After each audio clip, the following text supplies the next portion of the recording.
자, 여기 중에서 아침, 점심,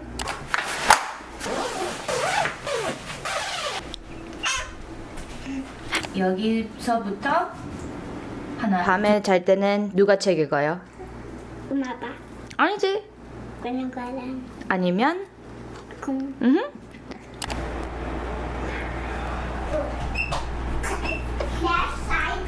Take it away. 엄마 다음에도 나 채티랑 꼭 함께 해줘. 안녕.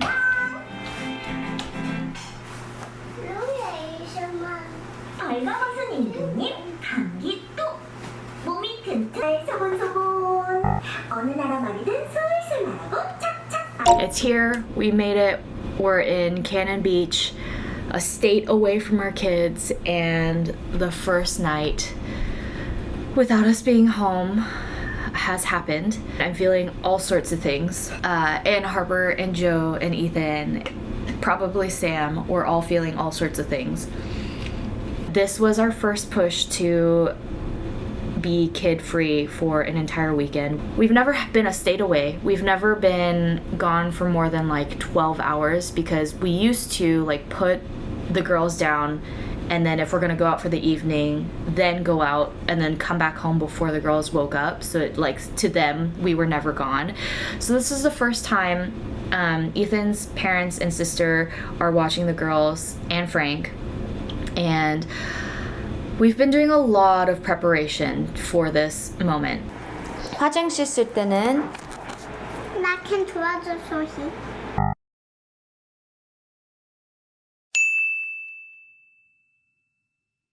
소희 도와줄 수 있어요? 네. 나 이제 사랑 물방울스 책 이제 사랑 지금 긴장돼 뭐가 긴장돼요? 며칠 지금 Saying goodbye was the hardest. I fed Sam for the last time before leaving. It's not like we're gone forever. We're gone for like in total like 48 hours, spread over like 3 days. But I fed Sam for the last time, saw her like little smile, and Harper came to the back room while I was nursing and like had a little cry session with me, and then we hugged, talked it out, and then went out to everyone else, and then had a little like hug moment with Joe that was really sweet, and told them like you can FaceTime at any time, like 2 a.m. who cares, I'll be here to FaceTime. So I think saying goodbye was the hardest, and then again like I think 2 hours into the drive here, which was in total 4 hours, I was like looking out the window like with a ding, you know, like a trickle of tears because I realized like I never properly said bye to Sam, and I'm like I know she's a baby, but like I didn't say bye, you know. This trip was really hard for me because I don't want to let go of my babies. Like I'm their mom. I want to be able to like take care of them, but then also recognizing I need time alone with Ethan to, you know, just be us and not us as parents with kids like yap. So it's been a long process. I was preparing Harper because she's a big feeler, so is Joe, and it was really sweet. Like with Harper, I kind of set the tone. We told them a month in advance and told them like this is coming up and this is what you can look forward to. We wrote a meal plan together so they kind of know what to expect. There's a little bit of excitement because there's still like Korean school. I trust the family completely, but it's just like me, it's just hard to let go, and it feels like they're growing up and I just want to like hang on to their like babyhood. I want to be the type of parent that when they're like older they can like be independent and they don't like need me. That's how my parents raised me, and I really respect them for that. And this is like, it's just tough when I'm like they're just babies, but it all starts somewhere.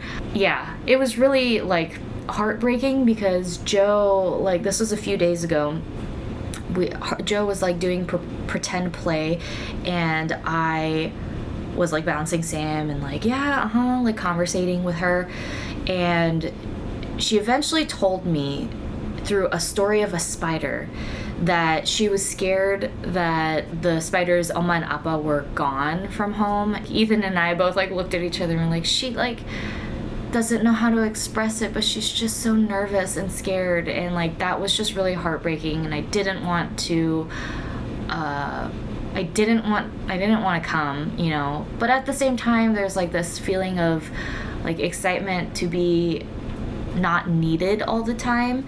There's a part of me that is just very nervous that I'll enjoy this time so much that that's all I will want. And because I'm scared of that, because I'm scared of that, and because I'm just like separation, I'm the one with separation anxiety, you know, like I think it's been really hard for me to like want to do something like a getaway without the kids.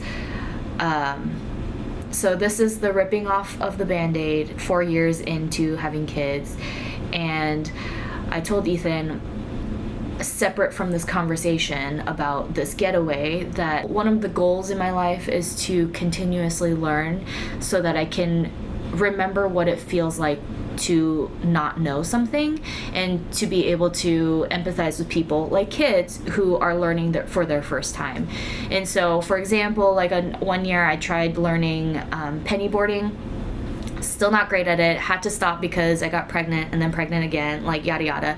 But that was a huge like thing for me, and so this getaway was my version of like challenging myself and putting myself in a very uncomfortable position, because it's for growth. It's for my growth, it's for their growth, and it's uncomfortable now, and it's very bittersweet, but it's for good, you know? I think the part of me that's like also really worried is like, what if they, like, it'll just be so bittersweet if they're like, oh, like, you can go out again, and like, I want to do that again, and I'm like, but does that, like, I know it doesn't mean like you don't want me, but it just feels like, I don't know, this like feeling of I want this weekend to go well for their sake, because they, like, I don't want it to go horribly, but I also want some parts to like go wrong, because like this like messed up part of me is like, I want you to recognize like I know you, and like I'm there for you, and like I don't know, it's just like I want it all. Like I want it to go right, I want it to go wrong, I want it to like all this stuff. And so I just really want to fully enjoy this time, because we're here, and if I like don't enjoy it, or like I'm gonna be like curmudgeon-y about it, then what is it for?